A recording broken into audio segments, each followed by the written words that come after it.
এক মন্ত্রী ছিল, সে সবসময় শুধু বলে যে আল্লাহ যা করে ভালোর জন্যই করে। তো একবার রাজামশাইয়ের একটা আঙ্গুল কেটে গেল, কোন একটা কাজ করতে গিয়ে আঙ্গুলটা কেটে গেল। ওই টাইমে মন্ত্রী গিয়ে বলে, রাজামশাই মন খারাপ করবেন না, ডোন্ট বি আপসেট, আল্লাহ যা করে ভালোর জন্যই করে।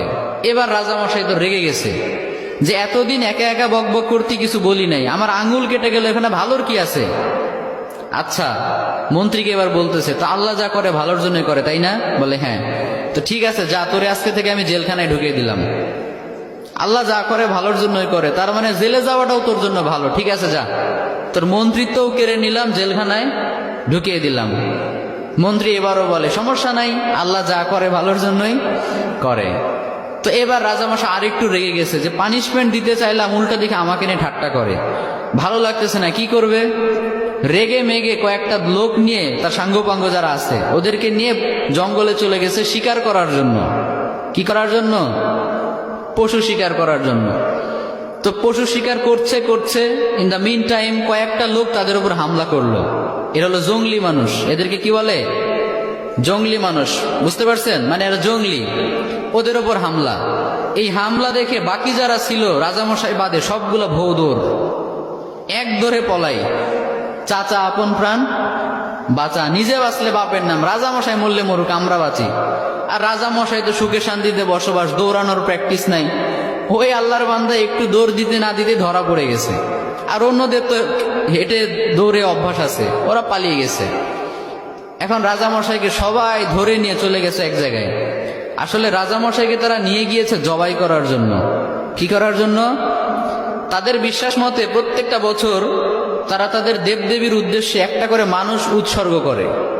তাদের ধারণা হচ্ছে একটা করে মানুষ যদি আমরা প্রত্যেক বছর উৎসর্গ করি দেবদেবীদের জন্য, তাহলে পুরো বছরটা দেবদেবীরা আমাদেরকে সিকিউরিটি দিবে, নিরাপত্তা দিবে। তো ওই কারণে রাজামশাইকে নিয়ে গিয়েছে, শুয়ে দিয়েছে, জবাই করবে। এখন যেই না জবাই করতে যাবে, ইন দ্য মিন টাইম একজন চিৎকার করে উঠে বলে, স্টপ, থামো, একে দিয়ে হবে না। কেন, কি সমস্যা? বলে, খেয়াল করে দেখো, এর একটা আঙ্গুল কাটা। সুবহানাল্লাহ পড়বেন না? আমাদের দেবদেবীদের জন্য উৎসর্গ করতে গেলে একেবারে পারফেক্ট মানুষ লাগবে, যার কোনো খুঁত নাই, কোনো খাত নাই। এই লোকের তো একটা আঙ্গুল কাটা, একে দিয়ে আমাদের কাজ হবে না, ওকে ছেড়ে দাও। সুবহানাল্লাহ পড়েন। রাজামশাইকে ছেড়ে দিল। রাজামশাই খুশিতে এক দৌড়ে এসে জেলখানায় এসে মন্ত্রীকে বলে, মন্ত্রী মশাই, আপনি ঠিকই বলছিলেন, আল্লাহ যা করে ভালোর জন্যই করে।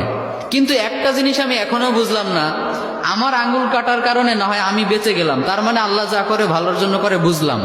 তা আপনাকে যে জেলখানায় দিলাম, এখানে আপনার কি ভালো, এটা তো বুঝলাম না। মন্ত্রী মশাই বলে, রাজামশাই এখনো বুঝেন নাই? আচ্ছা বলেন তো, আমি যদি আজকে জেলে না থেকে বাইরে থাকতাম, আপনি শিকার করতে কাকে নিতেন সাথে? বলে, তোমাকেই তো নিতাম। তো আমি যদি আপনার সাথে যেতাম আর আমাদের উপর যদি আক্রমণ হতো, আমি কি আপনাকে রেখে পালাতে পারতাম? আমি তো আপনাকে নিয়েই পালানোর চেষ্টা করতাম। ফলে দুইজনই যদি ধরা পড়তাম, আপনার আঙ্গুল কাটার কারণে আপনাকে তো ঠিকই ছাড়তো, কিন্তু আমারে তো কোপা সামসু কোপা, কারণ আমার তো শরীরে কোনো খুঁত নাই। তার মানে আল্লাহ আমাকে কয়েক ঘন্টার জন্য জেলে ঢুকিয়ে চিরস্থায়ী মৃত্যুর হাত থেকে বাঁচিয়েছে। পড়েন সুবহানাল্লাহ।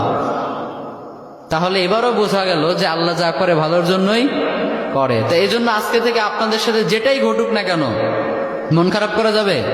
মন খারাপ করবে না। যেটাই হোক সবসময় বলবেন আল্লাহ যা করে, সবাই বলেন আল্লাহ যা করে ভালোর জন্যই করে।